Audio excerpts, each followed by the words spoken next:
First impressions of the Destiny 2 Final Shape DLC. This video includes my own thoughts, but I've also included a bunch of opinions from around the community so that we can present a more well-rounded perspective. There are chapters for the different sections, but spoilers are coming up, so this is your warning. Heading into this DLC, the stakes had never been higher. Concluding a 10-year story that has been building up for so long is no easy task, and anticipation was through the roof. If this thing flopped, it could easily spell the end of the franchise and everything that we've experienced since 2014. On the other hand, though, if it succeeds, it could mark the beginning of a new golden era of gaming for Destiny fans. The expansion went live at 10 a.m. Pacific, and it was not off to a good start. Literally, nobody got into the game for a while, and then when some people finally started to gain access, it was a very slow trickle. Some level of instability and throttling is to be expected with such a big expansion launch, but as players started to get into the game, we realized that the instability was far worse than the expansions we had seen in the past few years. You couldn't launch missions without getting error coded, people were getting constantly kicked to orbit and back to the main menu, and perhaps worst of all, there were error codes that were occurring right before a cutscene would begin, essentially skipping it and not informing the player that they had missed out on something. This is the biggest narrative moment in Destiny history, and most people are erroring out of every other cutscene, said a top post from Reddit. According to the author, he was very confused as to why the story and pacing felt so weird, until he realized that he had missed two cutscenes that provided important context and advanced essential parts of the narrative. Due to these unfortunate server issues, the expansion started out with a review score of mostly negative on Steam. I know that error codes suck, and it's super unfortunate when the game is kind of unplayable on day one, but if you're someone who left a review based solely on the state of the servers, I would encourage you to update your review to reflect the actual content of the expansion. Basing an expansion review entirely on the temporary state of the server is probably disingenuous and misleading. It seems that some people are already doing this and updating the review scores because as of the recording of this video, it has increased from mostly negative up to mixed. The server issues have since subsided for the most part, so if you're looking to get into the game, it's now safe and you should have a smooth ride barring any issues that might come out of the blue. It's also important to note that you can indeed replay the campaign missions from launching them directly from the Pale Heart destination, so if you got error coded out of any of the cutscenes, you should absolutely go replay the missions so that you can get the cutscene. They provide literally game-changing insight into the story, and it would be an incomplete experience without them. Since we're kind of already talking about the story, let's dive into it in some more detail. With the entire Light and Darkness saga drawing to a close, this is a huge moment, and Bungie absolutely needed to deliver. Fortunately, in both my opinion and the opinion of many others from around the community, the resounding first impression is actually that Bungie has done it. Bungie has given us a story worthy of being the final puzzle piece in this decade-long narrative. Paul Tassi said, "The Final Shape campaign is indeed the best expansion storyline they've ever done, combining series best environment design, impressive mission structure, and compelling story beats." While my all-time favorite campaign moments remain Savathun's Traveler Resurrection, this is close, and taken on the whole, this is a better campaign than anything that's come before it. Aztecross also seemed extremely impressed with the campaign and the narrative based on this tweet, and in the replies, he even went so far as to give it a 10 out of 10. Something that really enabled this campaign to shine is the substantial focus on the main characters. In the past, many Destiny stories were, for all intents and purposes, just kind of side quests that had very little bearing on the overall narrative of the game. You'd go meet some new people, go do new things, but then nothing actually advanced within the real story and the main characters. The Final Shape, on the other hand, is the polar opposite, and with familiar characters like Cayde, Zavala, Ikora, and Crow taking center stage, it feels both familiar and also like a true endgame moment where everything and everyone is coming together. The fact that we are so invested in these characters gives their story additional meaning, and when something happens to them, it feels extremely significant. When Zavala is tempted by the promises of the Witness and then ultimately loses his ghost, it's a big deal because he's not just some random side character. It was a shocking moment that really felt like it had immeasurable weight and significance for our story, and it affects a character that we've literally known for 10 years.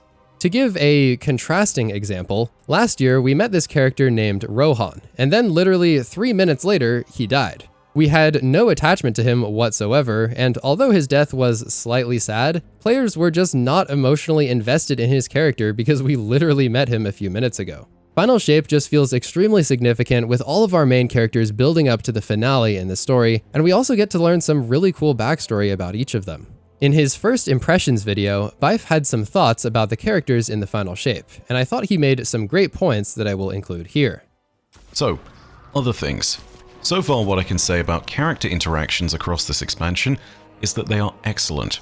Even just gracing some of the post-campaign storytelling and having finished the Legendary campaign, I can tell you that the character interactions in this story are excellent. There are compelling narrative payoffs, there are moments that lead to drama, and there are some genuinely heartfelt moments that will potentially make you cry. I think that saying the campaign has a lot of heart is actually probably the most appropriate way to put it. Because this campaign, yeah, it is very much about the Witness and the end of the universe and the Final Shape, but it's also about the heroes and what the Witness is putting them through, and the struggles that they've gone through to get to this point. It's a good story arc, and yeah, I'm really glad to see that this is the direction Bungie took with it. Something that felt a bit different with this campaign was the focus on the campfire moments throughout the entire thing. As Byf just explained, there were some really special moments between some of our main characters here, but also at other times there were some pretty uneventful moments. Mactix and I were playing together, and we both noted how the radio transmission and Ghost voice dialogue was extremely lengthy, and I'm curious why they chose to deliver that dialogue directly to us at the campfires, instead of just doing it during gameplay like usual. Although our Ghost still talks to us during combat throughout the campaign, that was kind of the only standard in the past, and we didn't really have this direct-to-camera narration where we just listen to our Ghost talk around a campfire. There were also a couple kind of strange or awkward moments where it was like, okay, go talk to Ikora, okay, now she's gonna teleport to the campfire, so walk over to the campfire, listen to her and Cayde for a while, then talk to your Ghost, and then finally listen to Ikora and Cayde on the radio, even though they were just there about 3 seconds ago. It felt a little bit strange.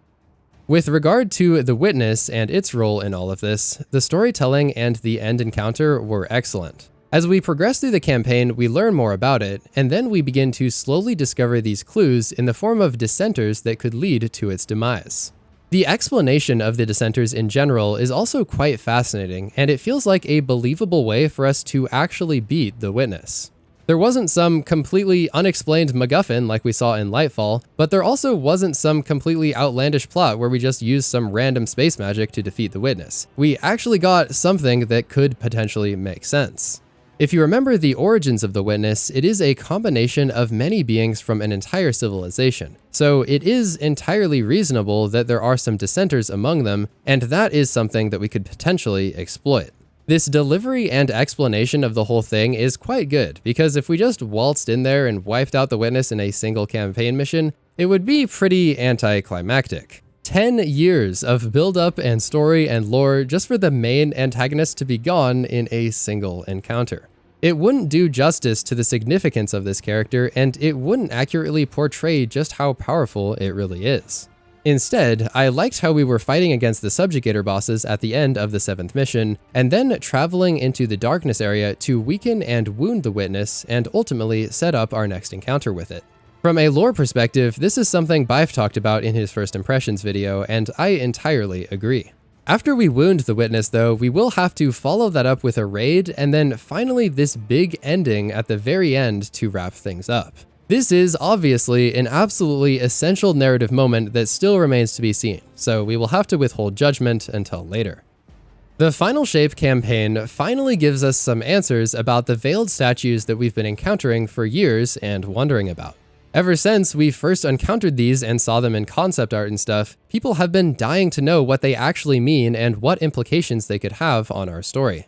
The concept of these being the dissenters and parts of the Witness seems like an appropriate and satisfying payoff to the buildup that we've seen over the past several years. From a broader, higher level view, it also accomplishes the basic task of just answering a question. And at its core, I think this is what a finale of a story really needs to do. Answering questions that the audience has is an absolutely essential part of concluding a saga, and although not every single question needs to be answered, it is important to have some payoffs and bring certain topics to a close. I remember when the Shadowkeep expansion first started this narrative with the pyramid ships and stuff, and people were actually really pissed because the campaign asked more questions than it answered. It opened up like 46 new doors and then closed like 3 of them. People criticized it heavily for not having a satisfying conclusion, and that is exactly why it's important to recognize that the final shape actually is creating some conclusions here and drawing things to a fitting close. And also, simultaneously, it is still leaving a reasonable amount of mystery and unanswered stuff that we will no doubt explore in the future.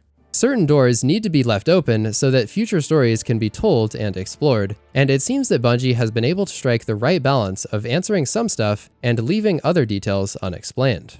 Another point I want to touch on is something that maybe isn't being considered by those of you who are super dedicated players who've been along for the ride for the last 10 years. This point is the fact that the campaign is actually reasonably approachable for people who maybe aren't as knowledgeable about the game. It would be rather unfortunate if the campaign required you to understand some random obscure lore details that were in books like 10 years ago. Since there are a bunch of cutscenes and explanations providing backstory, it seems that a lot of the stuff is self-contained, and although the context of the past 10 years is certainly quite important, you also won't be 100% entirely lost and confused if you're someone who hasn't played every single expansion since the game released. The level of approachability and openness is something that I think goes very unrecognized and underappreciated, and yet it's a rather important part for having a successful conclusion that is widely appealing. If you really want to draw the story to a conclusion for everyone, and not just the people who've been dedicated to the franchise since the very beginning, this is an important factor that deserves to be noted. The overall narrative seems to have been polished more than previous expansions, and this is something that players are definitely taking note of. It's kind of like Whiplash after the disaster that happened last year, but it is really great to see things that make logical sense, things being explained, and generally it's great to have a compelling narrative with high stakes and notable events. The little things also really add up. Like for example, Crow says the 3 best hunters instead of 2 best hunters if you happen to be playing as a hunter on that level of the campaign mission.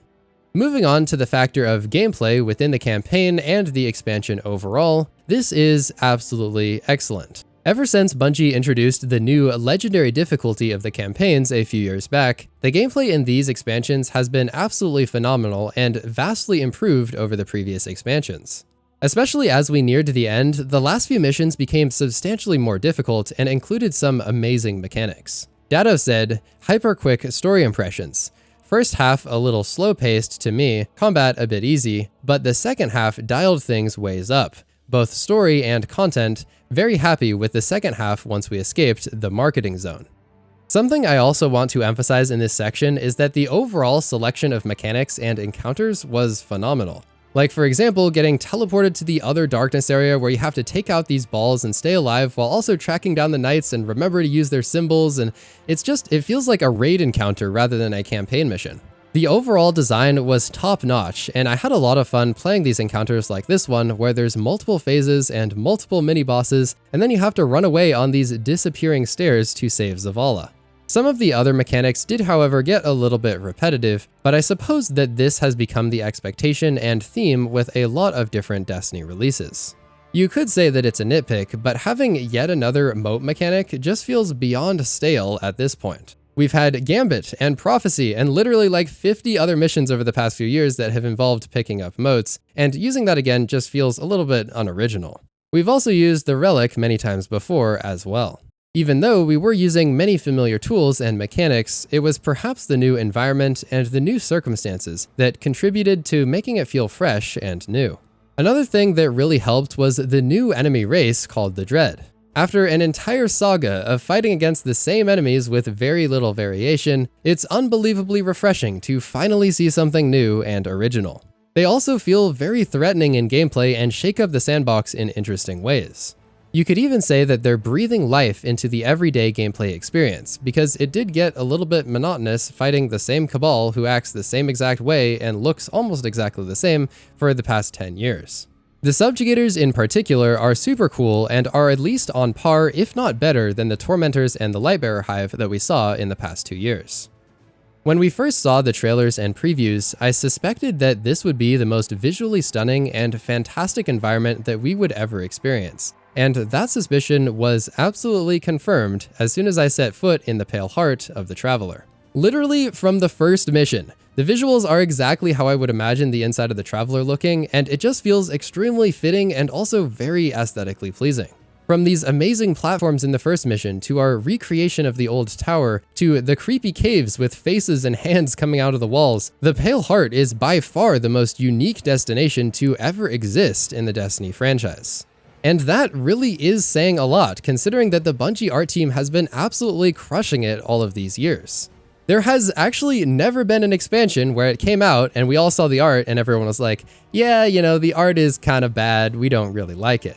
From the Dreaming City to the Dreadnought, there are some amazing destinations in Destiny's past, but none of them hold a candle to the Pale Heart. It surpasses all expectations when it comes to originality and pushing the envelope in a way that we have never seen.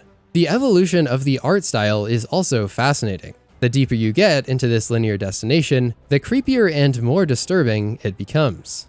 As we finally reach the area closest to the Witness, there is some absolutely mind-blowing stuff going on. And despite that, somehow every single area is stunningly beautiful. Whether it's the lava flowing around or the water and waterfalls going the wrong way in upside-down caves, every single new area is a sight to behold. This water and lava also seems to be significantly updated and more realistic than the stuff we've seen in the past. And overall, the Pale Heart feels like the next generation of graphical fidelity from Bungie.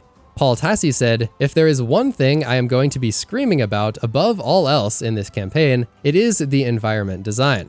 I always did like the odd pyramid aesthetic introduced in past expansions, representing the Witness and his resonance. But here, this is Bungie unleashed. These are the wildest destinations I've ever seen, from gorgeous, unreal forests to tunnels made out of severed fingers and hands and faces I don't want to get anywhere near." Another essential aspect that had a big impact on the experience was the new Prismatic subclass. The model for unlocking it, though, was much different than the format we had seen in the past. It was given to us early on in the story, and it came with a pretty solid kit already unlocked. This would make it easy to use and approachable since we're all of course inexperienced with using it at first, and I'm sure this is even more helpful for new players. In addition, we slowly unlock more and more parts of Prismatic throughout the campaign thanks to these Prismatic chests. This allowed us to experiment as we go, slowly picking up more power and gaining more customization potential.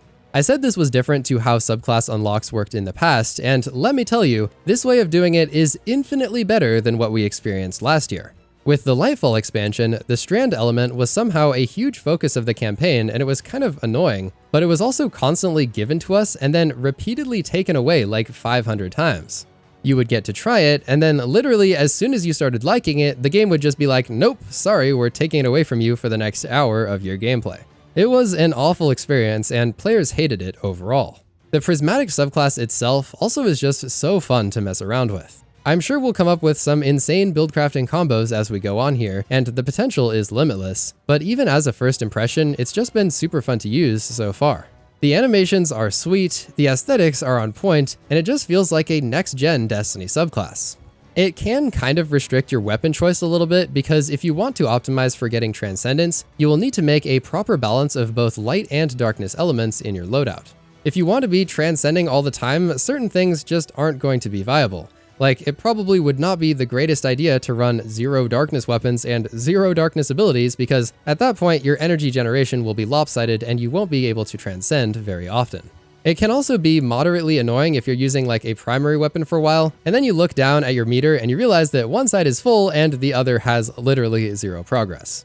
This does force you to change the way you play the game, and to put an optimistic spin on it, this new playstyle adaptation is what is making it feel fresh and different from all of the other subclasses we've gotten. As a hunter, I'm slightly sad that there is no other option for my Transcendence grenade because the trip mine is really easy to miss with in PvE, but all things considered, I'd say Prismatic is insanely cool and it's going to be fun to explore all of its potential. We will have a video posted about all of the best exotic combos next week with the new class items that are coming out, so double check that you're subscribed because those combos are going to be insane.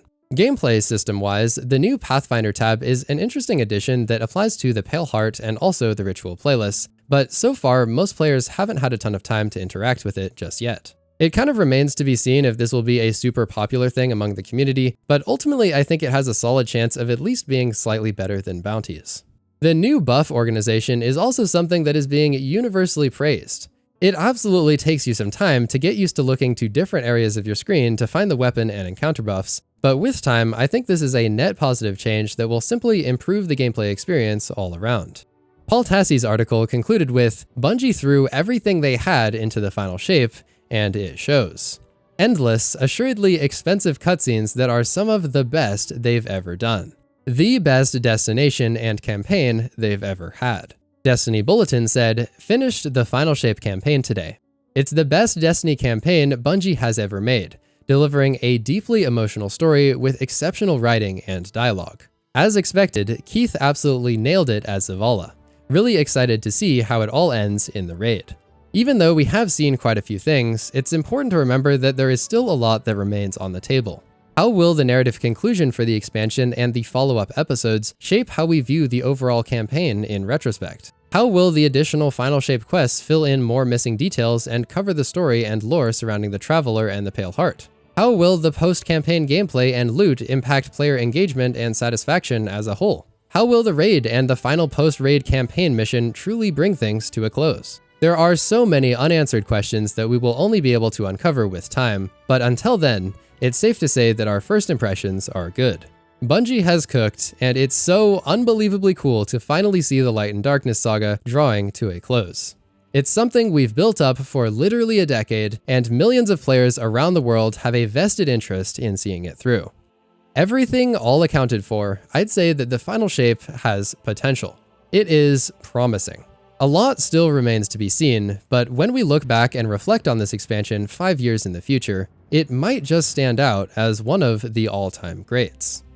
Please subscribe to this channel so that we can reach 100,000 subscribers, and next up, check out this video covering 20 Destiny 2 settings that you need to change immediately.